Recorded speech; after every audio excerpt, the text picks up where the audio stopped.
Dear viewers, আসসালামু আলাইকুম। Lecture BD চ্যানেলের পক্ষ থেকে সবাইকে শুভেচ্ছা ও অভিনন্দন। আমি আছি আপনাদের সাথে এমডি ইব্রাহিম। তো আসেন ভিডিওটা শুরু করা যাক। আমি বর্তমানে অবস্থান নিয়েছি this is Dolabari. I mean, আপনি দোলাবাড়ি বলেন কিংবা দলবাড়ি, জমিবাড়ি প্লাস ক্ষেতবাড়ি বলেন না কেন, আপনি যে অঞ্চলের মানুষ সেই অঞ্চলে ওই ভাষাতেই সব থেকে ভালো মানায়। তো আমি কথা বলছি আমার অঞ্চলের ভাষায়, যে ভাষায় কথা বললে অন্তরে তৃপ্তি আসে। আমি আসলে আমার ক্যামেরাটা যেদিকেই ঘোরাই না কেন, যেদিকেই ঘোরাই সেদিকেই শুধু সবুজ আর সবুজ। আপনাদের কাছে আমার একটা প্রশ্ন আছে। শুধু প্রশ্ন ছুড়ে দেওয়া আমার উদ্দেশ্য নয়, আমারও খুব জানার ইচ্ছে।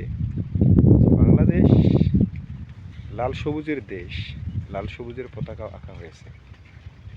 সবুজটা আমি খুঁজে পেয়েছি গ্রাম অঞ্চলে, কিন্তু লালটা আসলে কোথায়? লালটা কি ইটের ভাটায়, নাকি আসলে কোথায়? কেউ জেনে থাকলে অবশ্যই জানিয়ে দেবেন। কোথায় জানাতে হবে এটা তো নতুন করে বলার কিছু নাই, তাই না? সবাই জানেন, সবাই এক্সপার্ট লেভেলের ইউটিউব ইউজার।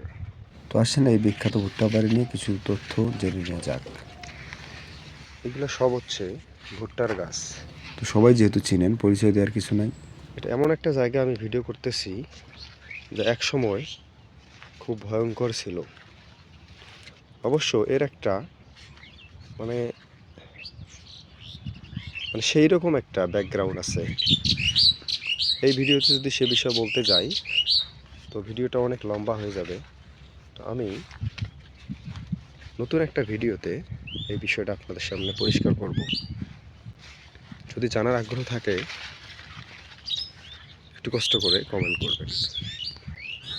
যাই বলেন না কেন, ড্রোন ক্যামেরা থাকলে এই ফুটেজটা আরও সুন্দরভাবে আপনাদেরকে দেখাইতে পারতাম। তো একটু মানায় নিন, ইনশাআল্লাহ ভবিষ্যতে হবে। একটা বিষয় নিশ্চয়ই সবাই জানেন যে শহরের অধিকাংশ মানুষই গ্রামের সৌন্দর্য, গ্রামের প্রকৃতিকে দেখতে ভালোবাসে, খুব পছন্দ করে সেটা। আবার দেখবেন গ্রামের ম্যাক্সিমাম মানুষ তারা আবার হিসাব করে যে শহরের কোলাহল, বড় বড় দালান কোঠা, হ্যাঁ, অনেক পার্ক, ডিজাইনার, অনেক কিছু সব মিলিয়ে তাদের শহরের প্রতি কিউরিসিটি। বাংলায় একটা প্রবাদ আছে, সেটা হলো ওই যে বলে যে বাড়ির গরু বাড়ির ঘাস খায় না, এটা গ্রাম অঞ্চলে বেশি বলে। তো এইটাই হচ্ছে মেইন কথা। যারা গ্রামে থাকে শহরের প্রতি একটা আগ্রহ তৈরি হয়, কৌতূহল। শহরটা মনে হয় বেটার, সেখানে থাকলে মনে হয় ভালো লাইফ ডিল করতে পারতাম।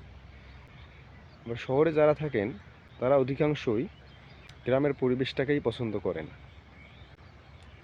এটা চিরন্তন সত্য, আপনি বিশ্বাস করেন কিংবা না করেন, এটাই সত্য। আমি ব্যক্তিগতভাবে গ্রামের সৌন্দর্যই আমার কাছে সেরা। আর হ্যাঁ, ভিডিওটি ভালো লাগলে লাইক, কমেন্ট, শেয়ার দিয়ে সাথেই থাকবেন। দেখা হবে আবার নতুন কোনো ভিডিওতে।